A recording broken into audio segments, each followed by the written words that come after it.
Cortina d'Ampezzo, the alpine town known as the Queen of the Dolomites. It rests in the Ampezzo Valley of northern Italy, encircled by towering peaks.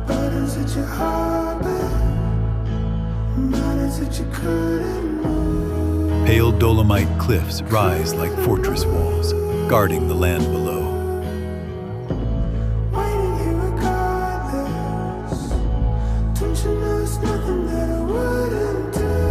At the town's heart, a white bell tower stands above the rooftops and streets.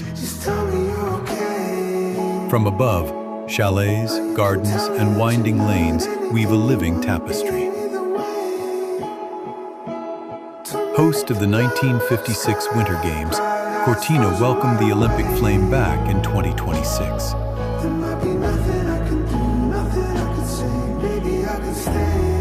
Peaks, forests, and town come together in perfect harmony beneath the sun.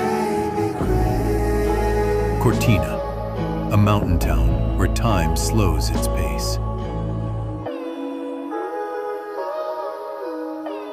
Until we meet again in the Dolomites.